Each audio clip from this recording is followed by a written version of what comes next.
Hello Shivkant ji, कैसे हैं? Hi Diwakar ji. I am fine, how are you?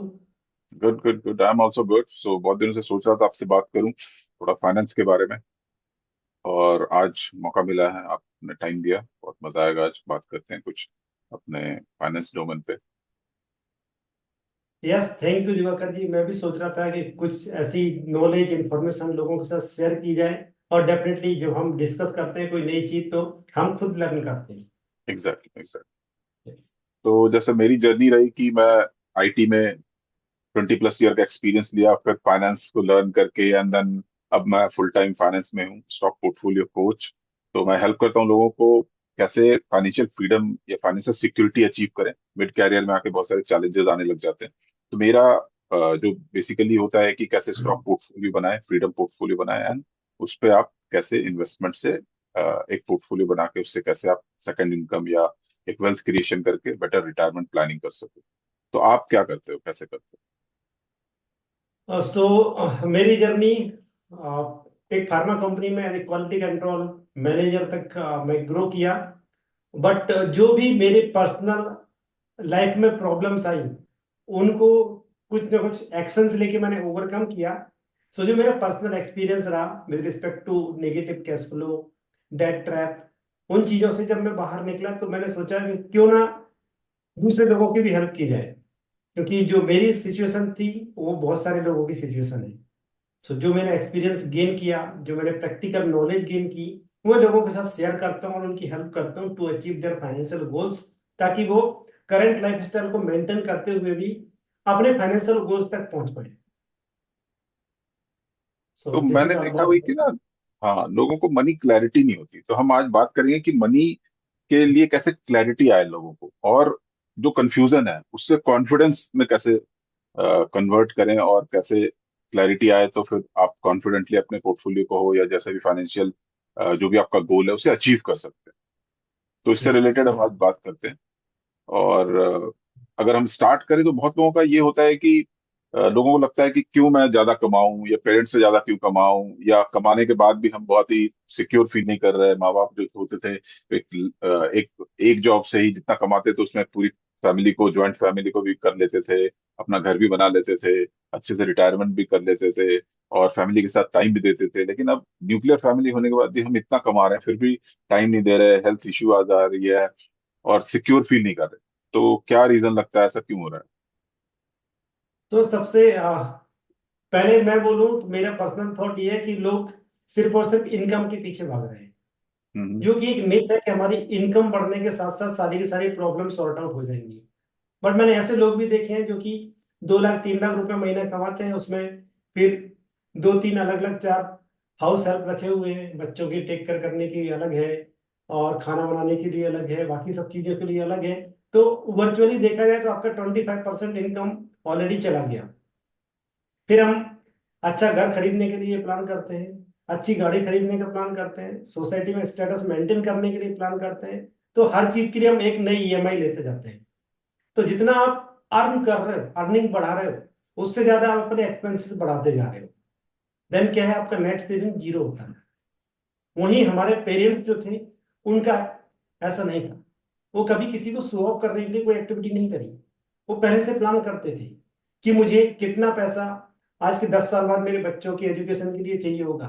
बच्चे की मैरिज की प्लानिंग वो पहले से करते थे, और systematically without taking any loan वो दो दो तीन तीन बच्चों की शादी कर लेते थे। आज के टाइम में एक बच्चा है, उसकी एजुकेशन हमारे लिए भारी पड़ रही है, क्योंकि हमारा फाइनेंशियल बिहेवियर चेंज नहीं हो रहा है। हम जब 5,000 रुपये महीना कमाते हैं, 10,000 रुपये महीने कमाते हैं, तो उसमें से 1,000 2,000 बचा भी लेते हैं, क्योंकि फ्रेंड्स के साथ में कम माइंड रहने लगते हैं। बट जब हमारी अर्निंग बढ़ती है तो हमारे एक्सपेंसेस उस प्रपोर्शन में ज्यादा बढ़ जाते हैं। आप देखिए, लोग हर साल हम्म। इंक्रीमेंट लेते हैं, 10% 12% इंक्रीमेंट आता है। तो उसके बाद क्या होता है, कोई ये प्लान नहीं करता है कि मुझे कितना पैसा सेव करना है। हमारी प्लानिंग आती है कि हमें क्या क्या चीजें परचेज करनी है। ये 2,000 रुपये मेरा, ये अपने एक्सपेंसेस बढ़ा लूंगा, मैं शॉपिंग करने जाऊंगा। कुछ हो सकता है कि मेरे पास पुरानी गाड़ी है, मैं नई गाड़ी परचेज कर लूंगा। वो प्लान बनने लगता है तो क्या होता है, हम प्लान कर रहे हैं अपने एक्सपेंसेस बढ़ाने का, हम्म। अर्निंग बढ़ने के साथ साथ। This is the problem. कि हमारा फाइनेंशियल बिहेवियर चेंज नहीं हो रहा है हमारी अर्निंग बढ़ने के साथ साथ। और जब तक आपका फाइनेंशियल बिहेवियर चेंज नहीं होगा, आप कितना भी अर्न कर लें, आप उसी सिचुएशन में रहेंगे, वही ट्रैप में रहेंगे। This is my right. Opinion.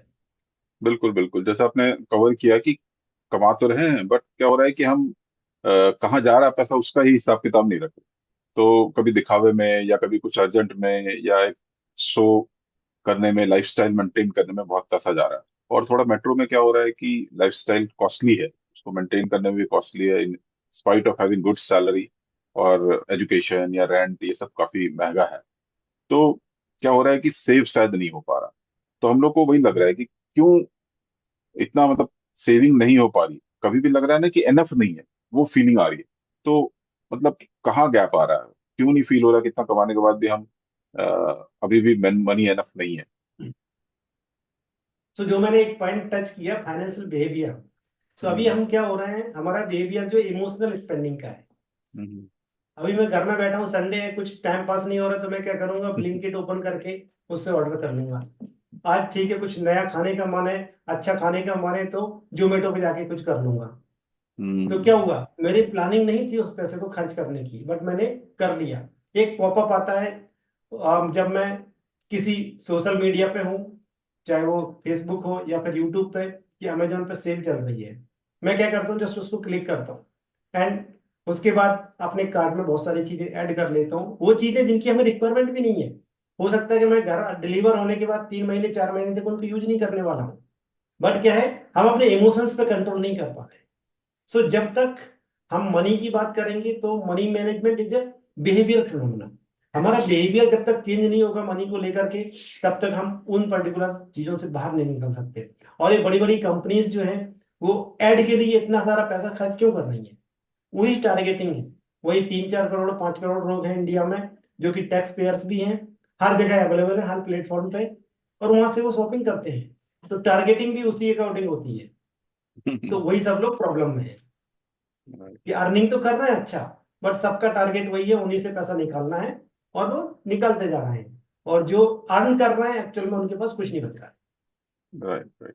तो हम लोगों को कभी कभी डुअल माइंड हो जाता है, जैसे लगता है ना कभी कभी कि कितना सेविंग करें, तो नंबर क्लैरिटी नहीं आता। और कभी कभी दूसरा एंगल दिखता है कि ज्यादा सेव करोगे तो रिस्क जैसा लगता है कि लाइफ को जी नहीं पाए, जो सेव किया वो बेकार ही हो गया, अनसर्टेनिटी की वजह से। तो ये डिलेमा चलता रहता है कि भाई एक्चुअली सेविंग रिस्की है, या ज्यादा सेव करके कहाँ रखें, या कोई लिमिट नहीं है कि कितना सेव करें। तो इसमें क्या आपका थॉट है? तो इसमें पैसे को लेकर के जो है, सबसे इंपॉर्टेंट चीज जो है, money should serve the purpose. Hmm. आपका पर्पस क्या है पैसे को सेव करने का, वो हमें नहीं पता होता है। इसलिए क्या होता है, हम पैसा बचाते जाते हैं, और फिर कभी कोई ऐसी सिचुएशन आती है जहां हम उस पैसे को खत्म कर देते हैं।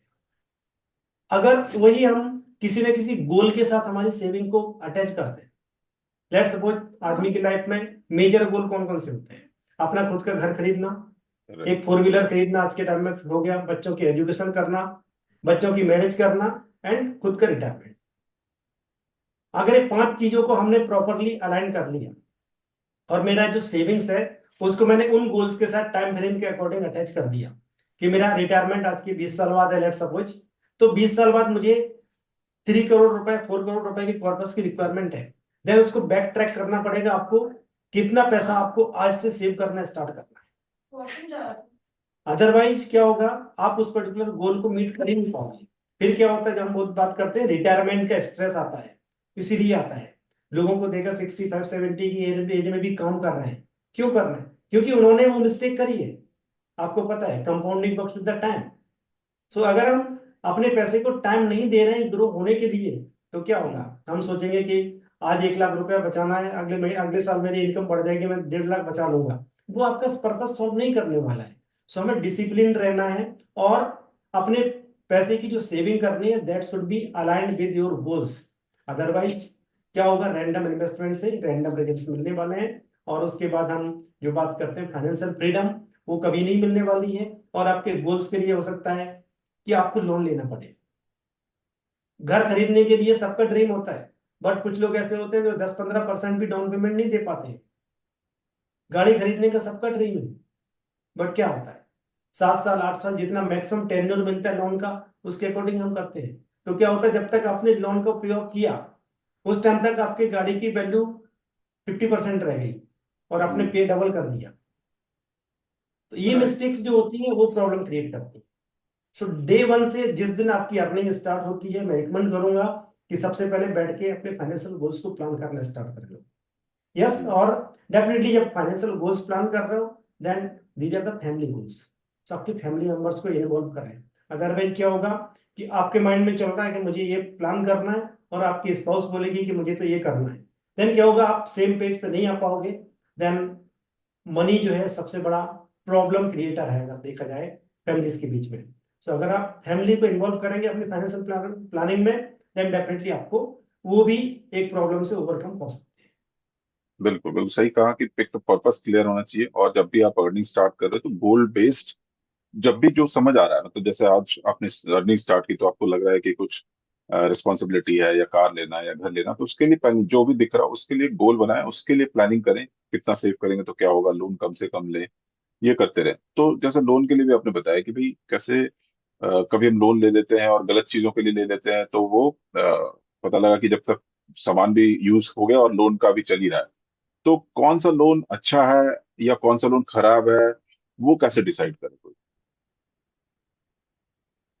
सो लोन अच्छा और बुरा के लिए सबसे सिंपल डेफिनेशन जो है वो वही है कि वो लोन जो कि आपके लिए असेट क्रिएट करता है, that is good loan, good debt. और जो लोन आपके लिए लाइबिलिटीज क्रिएट कर रहा है, डेफिनेटली वो बैड डेट है। बट करंट लाइफस्टाइल को देखते हुए लोगों के लिए घर खरीदना, गाड़ी खरीदना, वो भी एक तरह से रिक्वायरमेंट बन चुकी है। तो मैं रिकमेंड करता हूँ कि अगर आपके पास, ठीक है, घर खरीदने के लिए आप लोन ले सकते हो, बट गाड़ी खरीदने के लिए भी मैं बोलूंगा कि आपको लोन लेना अवॉइड करना चाहिए, अपने मिनिमम लेना चाहिए। एंड वहाँ एक रूल फॉलो करना है लोगों को कि जो आपकी इनकम है उसका not more than 30% should go in hmm, EMI. अगर आपने 30% से ज्यादा ईएमआई में देना स्टार्ट किया, देन डेफिनेटली आप दूसरे फाइनेंशियल गोल्स या फिर अपने दूसरी रिक्वायरमेंट्स को सफर करोगे या कंप्रोमाइज करोगे। और वहीं से आता है कि लोग जो बोलते हैं कि हम आज को एंजॉय नहीं कर पा रहे हैं। एंजॉय इसलिए नहीं कर पा रहे हैं क्योंकि आपने एक तरफ ओवर स्ट्रेच कर दिया, आपने ईएमआई कंपोनेंट को ज्यादा बढ़ा दिया, देन आप क्या करते हो, एंजॉयमेंट कर ही नहीं पाओगे। तो इसलिए बैलेंस करने के लिए, ठीक है, आपको जो रिक्वायरमेंट लगती है उसके अकॉर्डिंग आप खुद डिसाइड करें, बट रिकमेंडेड है कि not more than 30% of your monthly income should go in the form of EMI. बिल्कुल बिल्कुल, तो इस पर लोन आप को अपना व्यू, लेके क्लैरिटी रहना चाहिए बिल्कुल। हाँ जी, बताइए क्या कर रहे हैं। सो इस पे आप अपना व्यू दे सकते हैं, बिकॉज आप भी लोगों को सिमिलर वे में हेल्प कर रहे हैं पोर्टफोलियो बिल्ड हाँ करने में। तो आप क्या रिकमेंड करते हैं? हाँ, तो जैसे लोन का तो मेरा ये रहता है कि स्टार्ट विथ, जब भी आपका करियर स्टार्ट हो रहा है तो आप एक इमरजेंसी फंड बनाओ, फिर सेकंड इंश्योरेंस देखो, थर्ड आता है कि फिर आप इन्वेस्टमेंट कैसे, वेल्थ कैसे क्रिएट करना है, और इस बीच में आता है कि आपकी कोई ड्रीम्स आ गए या गोल आ गया कि भाई मुझे अभी चाहिए, जैसे कार चाहिए अभी पैसे नहीं है, घर चाहिए अभी पैसे नहीं है, तो आपको लोन की तरफ जाना है। तो लोन में फिर ये देखना है कि कौन सा बेस्ट, कम इंटरेस्ट का बेस्ट लोन मिल रहा है। और लोन हमेशा एसेट के लिए लें, लाइबिलिटी के लिए नहीं लें। एसेट लाइबिलिटी का डिफरेंस ये है कि जो, जहां पे आप लोन ले रहे हो और वो एसेट खरीद रहे हो या कोई चीज खरीद रहे हो, वो आपके लिए पैसा जनरेट कर रहा है कि नहीं कर रहा, और दूसरा है कि उसकी वैल्यू डिग्रेड हो रही है।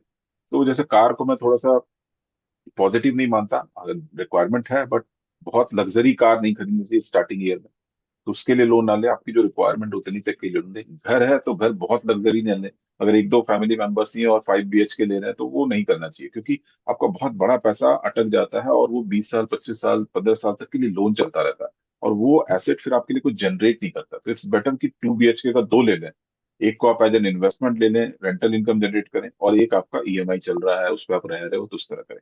या फिर आप एक साथ अगर दो में इन्वेस्ट नहीं कर रहे हैं तो एक में इन्वेस्ट करें रियल एस्टेट में, एक को आप इक्विटी में इन्वेस्ट कर सकते हैं। तो डिफरेंट रहना चाहिए, थोड़ा डाइवर्सिफाई रहना चाहिए। और लोन का ये है कि जितनी जल्दी कर सकें, और प्लस है कि आप उस लोन में कितना इंटरेस्ट लग रहा है उसको देखते हुए फिर थोड़ा सा आप चेक कर सकते हो कि इसको पहले क्लोज करना है या किसको बाद में क्लोज करना है, अकॉर्डिंग टू उसको देख सकते हैं।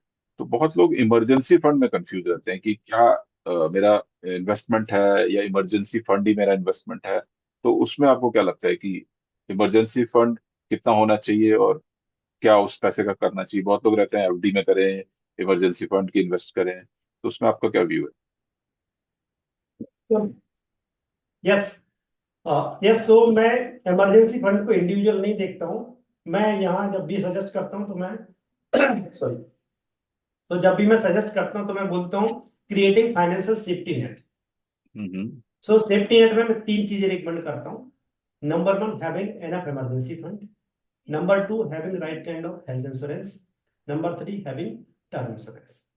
सो जब बात आती है इमरजेंसी फंड की, तो डिपेंड करता है आप किस टाइप के प्रोफाइल में हो। लेट्स सपोज कोई एक बंदा जो गवर्नमेंट जॉब में है, जिसको 100% जॉब सिक्योरिटी है, हम्म। देन उसके लिए जॉब सिक्योरिटी है, तो उसके लिए इमरजेंसी फंड अगर 3 मंथ्स का मैं रिकमेंड करूंगा कि उसके जो एक्सपेंसेस है उसके इक्विवेलेंट रखेगा, देन ओके।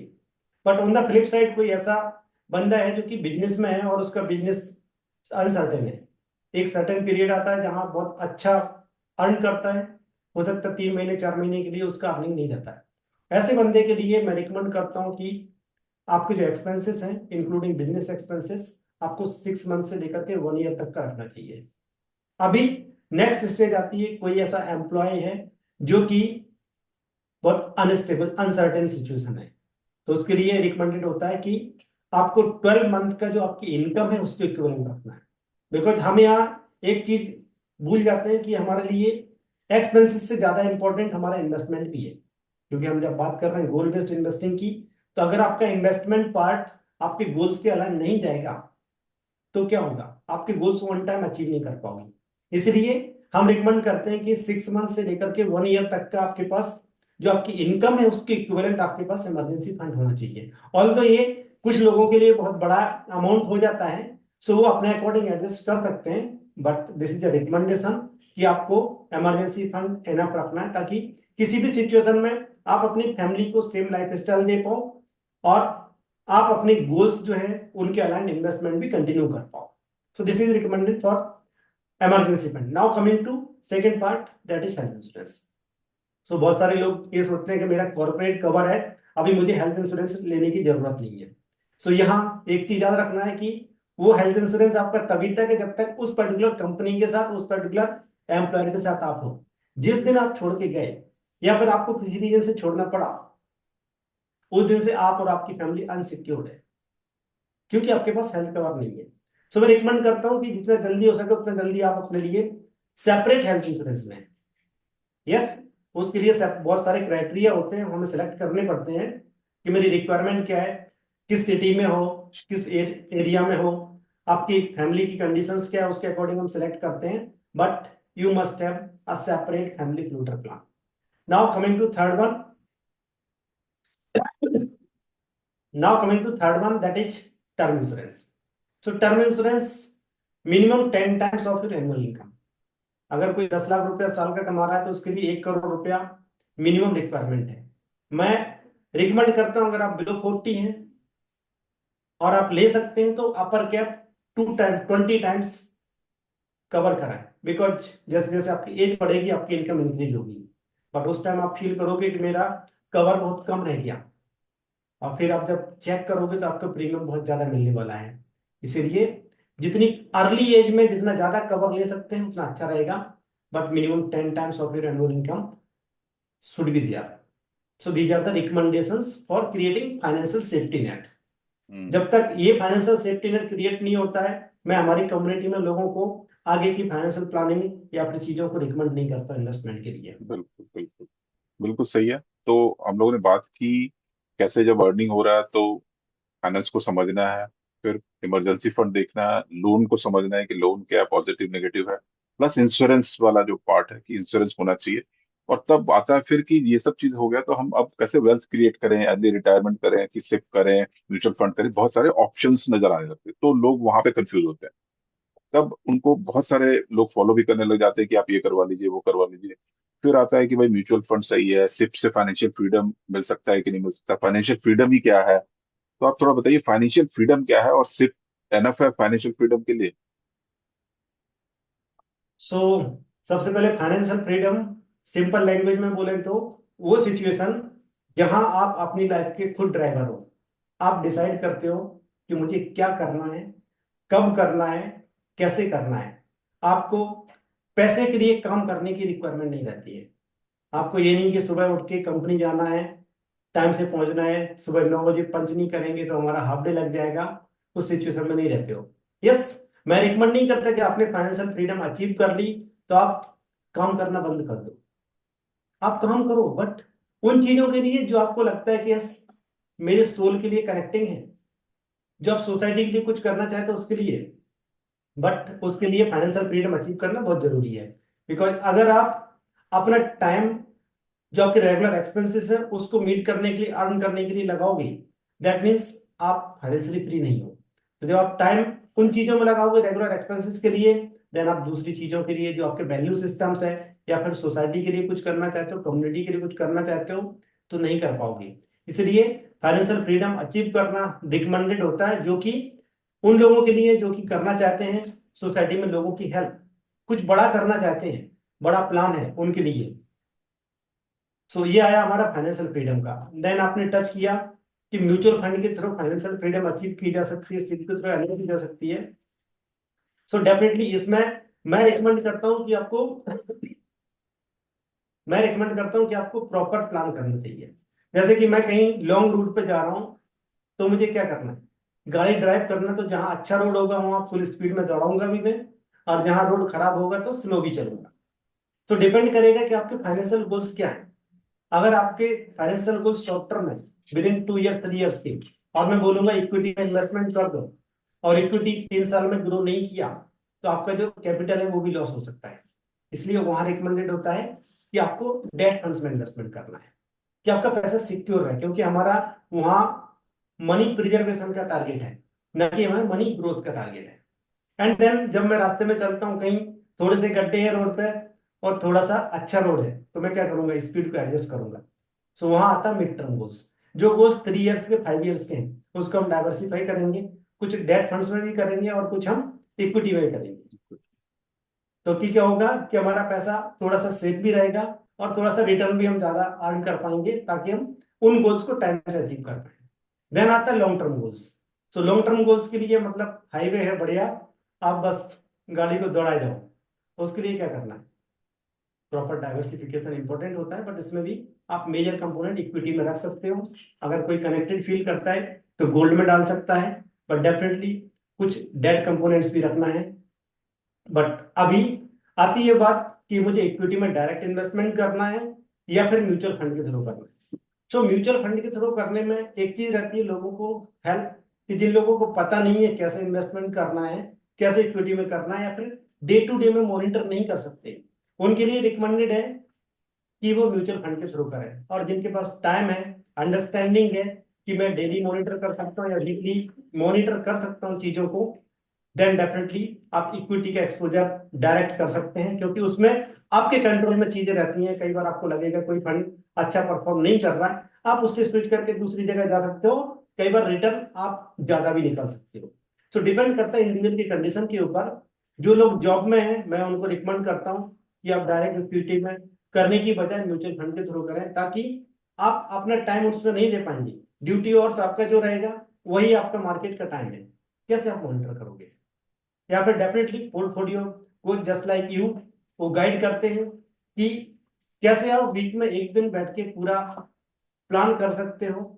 बट उसके लिए आपके पास टाइम होना चाहिए, लर्निंग कैपेबिलिटी होनी चाहिए, then only you can do, otherwise mutual fund सही है। राइट। चलिए, यहाँ तक तो लोगों को भी समझ आने लग गया है कि म्यूचुअल फंड सही है, इन्वेस्टमेंट करना है, बाकी चीजों से ज्यादा अच्छा एफडी पीपीएफ में ठीक है, सिक्योरिटी है, सेफ्टी है, एक गारंटेड रिटर्न है, बट बिजनेस में ग्रोथ है।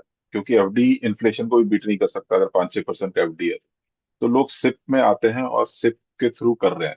लेकिन बहुत तो होता है कि इतने सारे, हर बैंक के अगर 20-20 म्यूचुअल फंड है और 20 बैंक है तो 400 म्यूचुअल फंड हो गए, तो किसमें सिप करें, कितना करें? क्योंकि मैंने देखा है कुछ क्लाइंट्स को कि उन्होंने 30-30 सिप, मतलब 30-30 म्यूचुअल फंड ले रखे।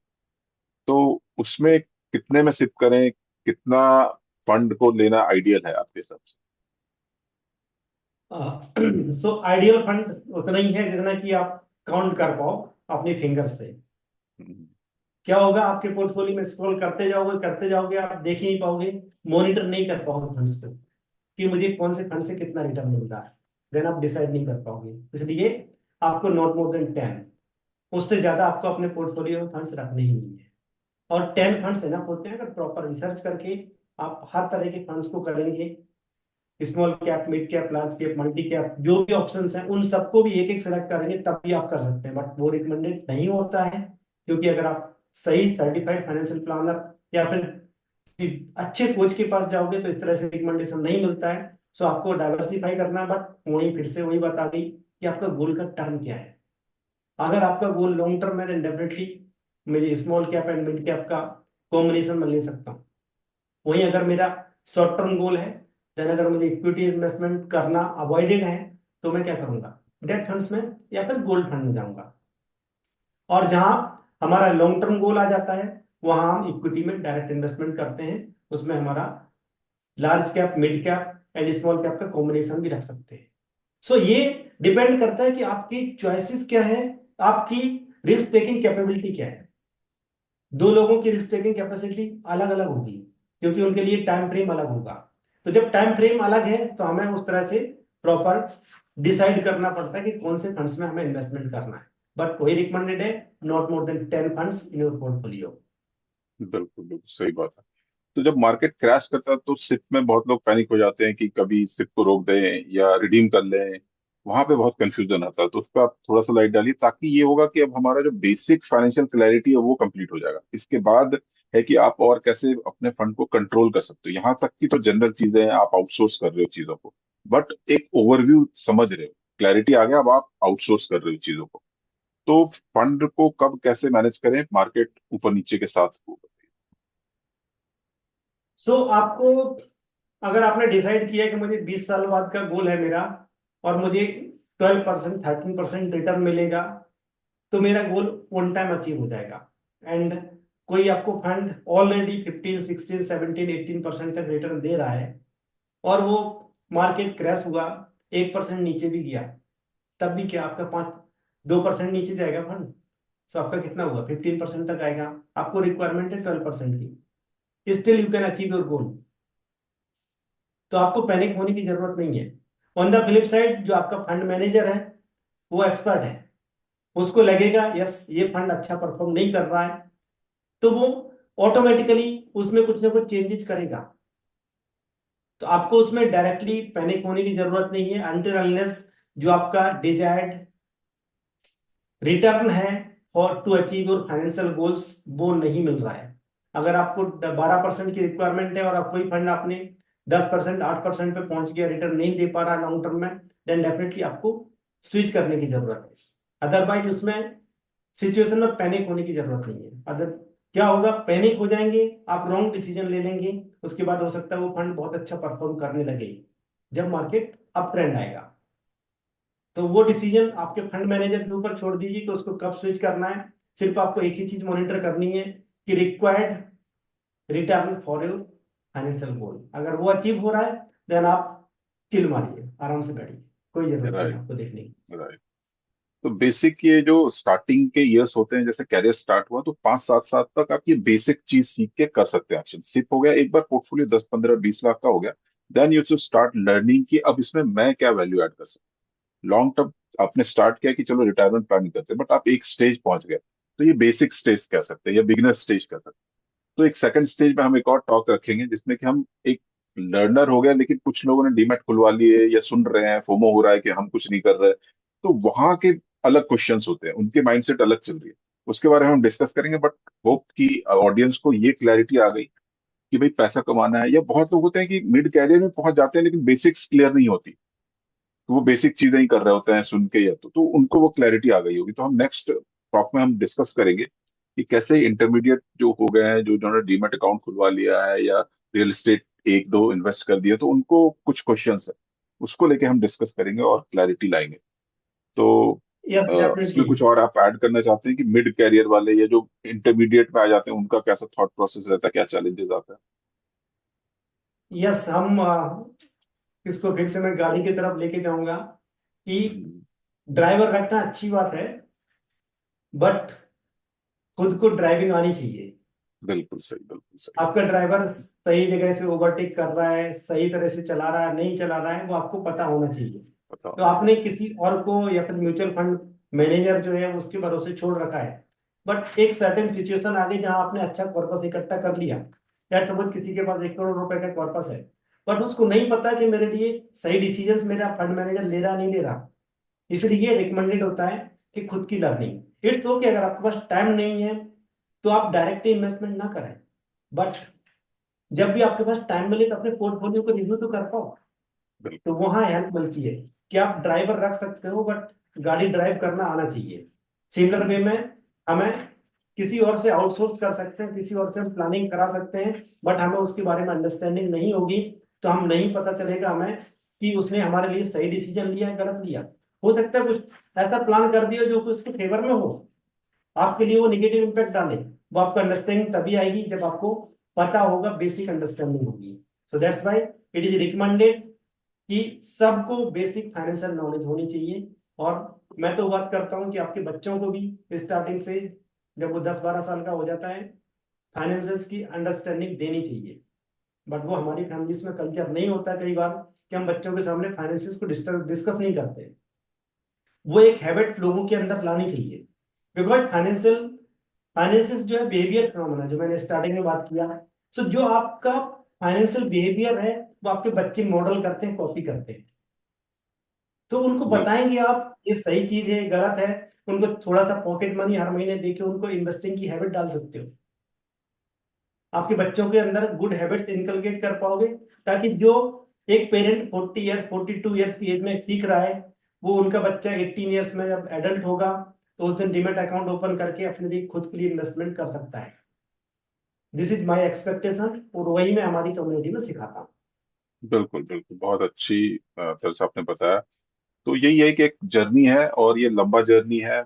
जैसे हेल्थ इंपॉर्टेंट है, फैमिली इंपॉर्टेंट है, अर्निंग इंपॉर्टेंट है, उस तरह से लर्निंग भी इंपॉर्टेंट है। ग्रोथ माइंडसेट से लर्न करते हुए अपने फाइनेंस को अपने कंट्रोल में लेके आप अपना फाइनेंशियल हीरो बने, या आप अपनी जर्नी को अपने कंट्रोल में रखें, तो वो अच्छा, सबसे अच्छा रास्ता है। और हम लोग उसमें ही हेल्प कर रहे हैं। तो हम लोग फिर से एक बार कनेक्ट करेंगे और डिटेल में इंटरमीडिएट लेवल पे कैसी थॉट होनी चाहिए, क्या सॉल्यूशन या थॉट को डिस्कस करेंगे। So thanks for coming and discussing on this financial things. Yes Diwakar ji, thank you. It was nice session. Definitely हम फिर मिलेंगे और लोगों को नए नए टॉपिक्स पे नई नई इंफॉर्मेशन लाते रहेंगे ताकि उनको हेल्प मिलती रहे, और हम भी एक दूसरे से लर्निंग करके ग्रो करते रहेंगे। थैंक यू बिल्कुल फॉर बिल्कुल इनवाइटिंग सही। Me. Thanks thank you, a lot. Thank you, see you, bye.